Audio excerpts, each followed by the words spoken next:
The first time I ever heard the name Catherine McCauley was actually in a Panera in Columbus, Ohio. If I'm not mistaken, I think it was around 1990 when the university actually formally made the move from a college to a university. What motivated the move was that St. Xavier continued to expand. The Sisters of Mercy have been aware of the trajectory of fewer numbers for 40 years. So in one sense, how the Sisters of Mercy have adapted to it has been they've been as proactive as possible in terms of realizing that there would be fewer and fewer of them who would be in positions of leadership at St. Xavier. When people come to work at St. Xavier, they're introduced more formally and over a longer period of time with what the Mercy story is. Most people that would come here to work would be strongly encouraged to participate in the mission days and the heritage days that tell the story of the university so they could know it themselves.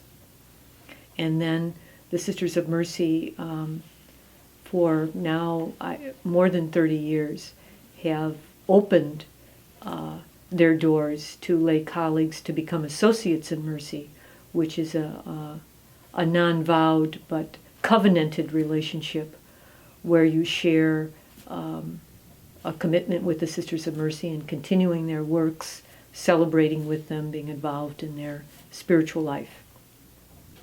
Sister Carol, who works in campus ministry, she's Sister of Mercy. She started this program called Mercy Care, where you have Mercy Associates, and Mercy Associates are men and women who have taken like their own vow, commitment to live mercy in their own lives. So they come to campus in their Mercy presence for different events. So like they come to Mass when we have like Mercy Day and Foundation Day and all those fun events.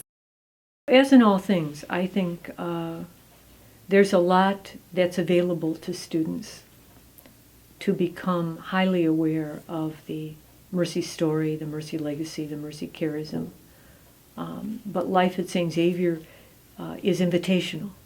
There's tremendous potential for any student who enters into the life of this place and into its history and sees in the story of the Mercies in Chicago opportunity for themselves to become who they want to be and what they want to give to the society at large. I also went on a Belize service trip with Sister Shannon, and she was a fun person to be around. She was a very kind lady, and she helped us build a house, and she was great. I know there are some groups on campus that try to advocate for more volunteer opportunities, such as like MSPJ. I know they try to do a lot of awareness, like I know they do the hunger banquet and things like that. So if the Sisters of Mercy also got involved, I feel like they could contribute to even more experiences to give to those students here. Sunday nights and the choirs and the student involvement in the liturgies and so forth, and it's a very good thing. But there's so much more.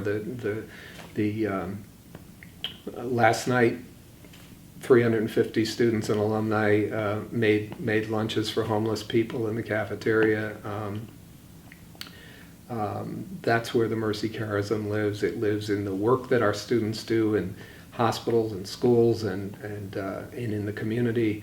And I have a great deal of respect for the way the Mercies have infused their spirit. My first contact with the Sisters of Mercy came in my first year here at St. Xavier.